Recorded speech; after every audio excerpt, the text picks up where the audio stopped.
Good morning. Welcome back after spring break. The bad news is we're back at it. The good news is I think we only have 6 weeks remaining for the end of this semester, but you guys still have a little work to do. So let's get at it.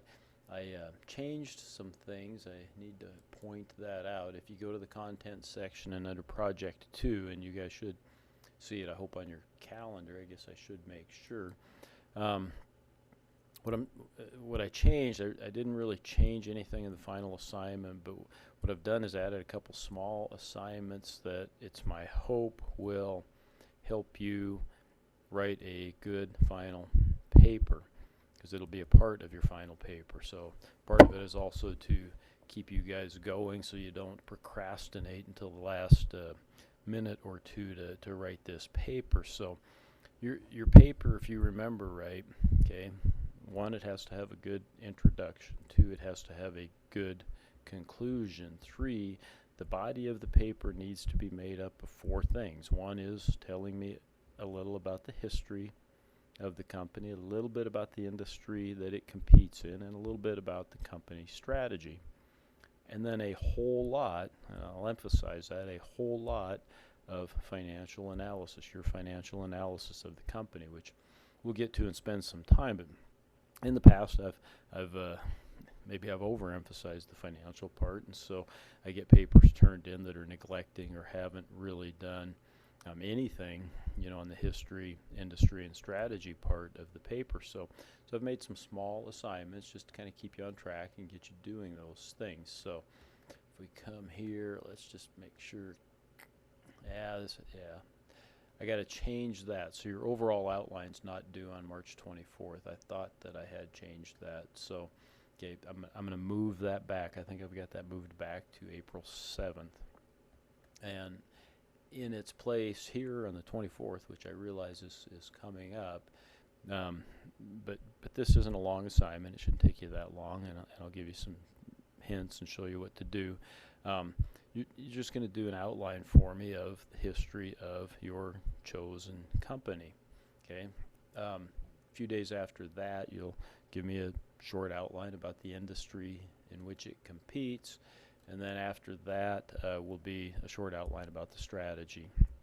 And then we'll get into the full outline, and then we'll start talking a little bit more about the finances. But this should, between the intro and the conclusion and this, it's probably going to make up about half the paper, with at least the other half, maybe more, maybe 60% devoted to the actual financial analysis. So, okay.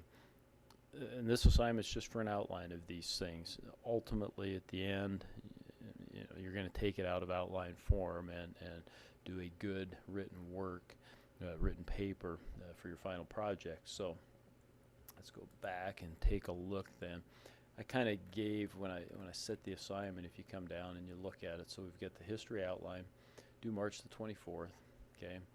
It's going to include things like, when was the company founded? Who were the founders? Okay, if any. Some of you may not happen. Maybe the company was a spin-off or something like that, and so it may not have actual founders for that company. So that's possible. Okay, let me know if that's the case. If it was a spin-off or something. When did the company go public?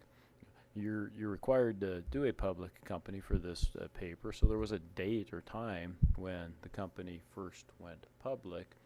And have there been any maybe major mergers or acquisitions? If you pick a company like Amazon, Amazon is huge. It's got, I think, well over $1 trillion market capitalization. It could buy a 10 or $20 billion company, and we wouldn't even notice. And so that may not be that important to include that in history because we've got a limited amount of space. But if there's some major mergers or acquisitions, one example might be Google a while back purchased YouTube, right? 5, 6, 7, 8 years ago. Not sure how long ago it was, but that was probably pretty notable. YouTube was a fairly good-sized company at the time, and has grown. You're probably watching this on YouTube, right? So it's grown quite a bit. So and any other, notable milestones that you may think of.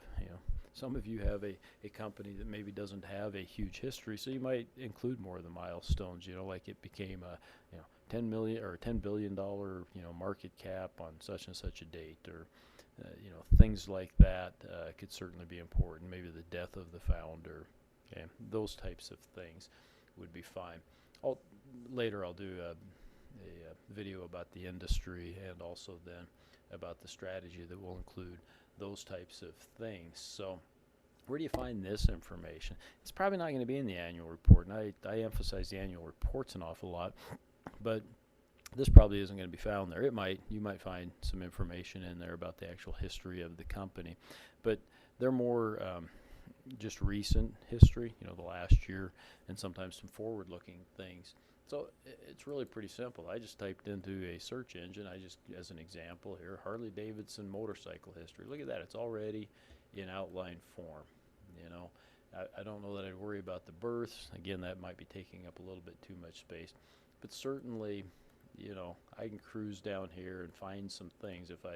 This would take up my whole paper if I included all of this, right? So I'd have to read through it and find some of those notable things that I'm going to put in one paragraph.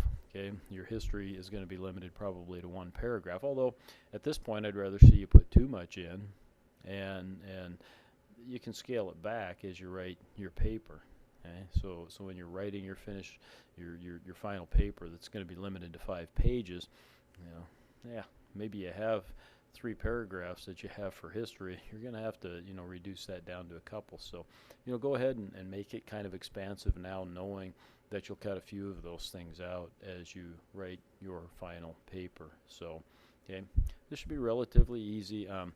Don't look at the grade book now, because I've got it all screwed up, because this will go in the grade as a part of the full project grade, and in doing that, I'll probably reduce the impact or the size of the final paper, the impact it will have on your final grade. So doing these, it should accomplish a couple things. It should give you a little head start on writing that final paper, and also maybe make the final paper not quite as big have as big an impact on your grade for the overall project.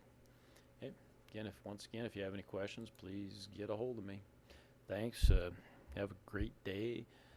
Welcome back.